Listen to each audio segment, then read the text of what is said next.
Good morning guys! Welcome again sa Konting Kulitan at mas maraming kalaman dito sa Scoot Monkey. Again, meron tayong bagong dalawang produkto na nandito sa akin. Medyo technical tayo ngayon. Papaliwanag ko to sa inyo in layman's term o sa abot ng ating makakaya. Okay? So, unang-una dumating sa atin ito, 2 batteries. Ang daming battery sa market ng Vespa na lumabas. Pero pinili ko lang yung dalawa na madalas nating ginagamit. Now, we have we call it brand X. The other one will be yung bagong labas sa market ngayon, which is yung Opticore. Ngayon, out of my curiosity, biniyak ko siya. Tinignan ko sila parehas. Binuksan ko yung gilid, binuksan ko yung kada chamber, kasi gusto ko makita kung ano ba talaga yung difference na itong dalawang battery na to. Okay? So, bakit ko pinili na ikabit dito sa motor ko yung Opticore? Now, Opticore kasi, kung mapapansin nyo itong motor ko na ginagamit ko madalas for my daily commute, for my errands, at saka minsang takbo sa Marilake, gamit ko itong battery nito. Kung mapapansin nyo sa motor ko, napakarami kong ilaw. Sobrang daming nakalagay. Mayroong aux lights dito, naka-projector headlight ako na AST1, PIAA na aux lights, and then yung kay Velospeed na ating winkers na may integrated na aux lights din. So, napakarami niyan. Usually yan, pagka mga biyahe ako, especially at night sa Marilake, bukas lahat ng ilaw na yan kasi nga medyo mahina ang mata natin. Kailangan natin ng sobrang liwanag para makabiyahe tayo ng maayos. So, dun sa pagbiyahe kong yan, ito ang tinest kong battery, which is yung Opticore. Bakit ko siya napili? Ito difference ng dalawa. Biniyak ko siya, tinignan ko kung anong difference nun sa loob. Ito yung plates na nakalagay doon sa loob. So, itong kay Brand X, mas malaki yung plate niya versus dito kay Opticore maliit. Pero bigger doesn't mean better. Kasi kung mapapansin nyo to, sinukat ko lahat. Doon kung makikita nyo. Ito si Brand X ay 1.34 mm ang plate niya. Dito kay Opticore is 1.55. So, ibig sabihin, even though ito ay bigger, ito ay smaller, yung difference nila, na-compensate yung kapal nito, yung mas maliit, na-compensate yung ganyang difference nila na-compensate nung kapal naman ng plates na nakalagay. So, sa power, halos pareha sila. Isa pang difference nakita ko, etong mga white na tong nakikita nyo, ito yung nag-a-absorb ng yung tubig ng baterya. Kasi this is lead acid. This is both lead acid battery. So, yan ang nag-a-absorb ng tubig ng baterya natin. Kung mapapansin nyo kay Opticore, the same naman sila ng kapal. Pero the difference is, meron pa siya dun sa ilalim. Ito. And then yung plate, nandito yan, nakaganyan. Nakalutang siya. Nakalutang yung plate doon sa absorbent pad na nandun sa ilalim. Which means, etong Opticore kasi made for the Philippine market. Bakit? Kasi sa atin, ang karsada natin, puro malubak, may mga potholes. Kung etong plate na to ay nakadikit dyan sa ilalim na yan, yung impact, nakakagagalaw ng motor natin, nadadamage tong plate. Etong plate na to, ang responsible for keeping all the energy and the voltage dun sa loob ng mga chambers na yan. So kung damage to, masira, madali rin masira ang battery mo. Hindi na siya magiging efficient. Si Brand X kasi, ang plate niya hanggang doon sa ilalim. So wala na nag-a-absorb.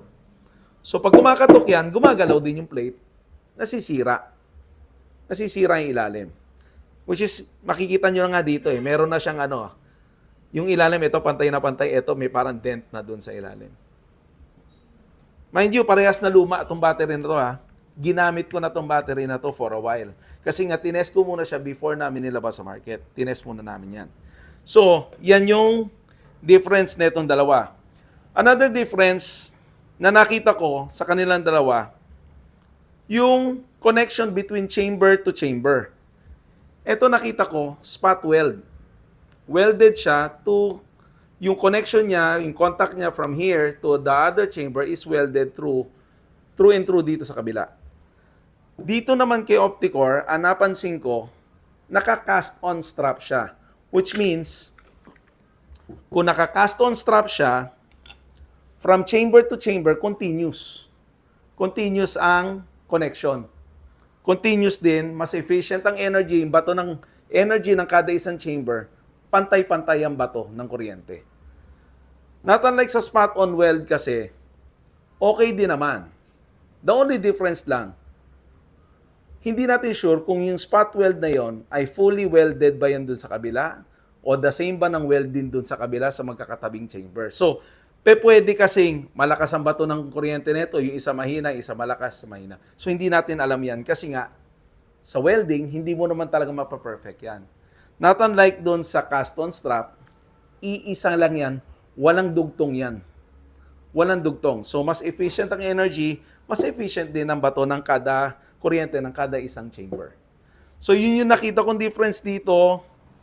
Opticore battery, nakita ko rin sa sa specs. Ito si Brand X, ang CCA o ang cranking power niya is 100 CCA lang. Ito ay nasa 130 ang CCA nitong Opticore. Which means, ano ba ibig sabihin ng CCA? Ang CCA is yung cranking power niya. The cranking power nitong mas mataas, ibig sabihin, even on cold starts, kaya niyang itulak ang starter mo ng malakas since mas malakas yung cranking power nito compared dito sa kabila. So then again, yun yung nakita kong difference. That's the reason why yun ang ginamit ko dito sa akin. Gamit ko na to for almost, nung pinatest sa akin to, almost 6 months nang nandun sa motor ko. Ilang beses na kami nagmarilake, ilang beses na kami nag-urban ride dito na laging bukas yung mga aux lights na yan. And mind you, until now, cold start to, wala akong nagiging problema. Start pa rin siya na start. Wala akong naging problema sa lahat. Kahit buksan natin lahat ng ilaw niyan.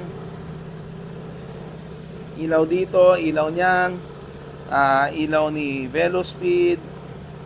Kahit i-bright pa natin. Kung mapapansin nyo, hindi siya nag-flicker. Naka-idle siya pero hindi nag-flicker kasi nga malakas ang battery. So enough yung power na binibigay niya para doon sa accessories na nakakabit sa akin. Aside from all the lights na nakakabit sa akin, meron pa akong fan dito May sarili pa akong fan para doon sa ating block na nilagay ko. So, maraming nakaload sa kanya, plus yung oil pump pa na gumagana para doon sa aking oil cooler. So, napakaraming accessories na nakakabit dito sa motor na to.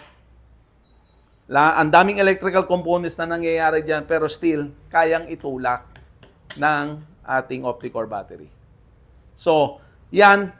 Hopefully, meron kayo natutunan dito sa konting kaalaman natin dito sa battery. And again, out of curiosity, ganyan kasi ako, mahilig ako, sisirain ko talaga yan. Titignan ko talaga yung difference ng dalawang yan bago ko subukan sa motor ko o bago ko i-offer sa mga clients ko. Pero again, these are both good batteries. Parehas na maganda yan sa Vespa natin. It's up to you na lang kung anong gusto nyong gamitin. Kung kailangan nyo na mas magandang, requirement nyo yung ang dami nyong nakalagay na ilaw, I'll go for this one. I'll go for Opticore.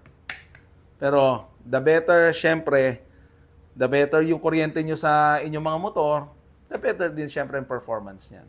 So, again, sana may natutunan kayo sa video na to. Thank you for watching.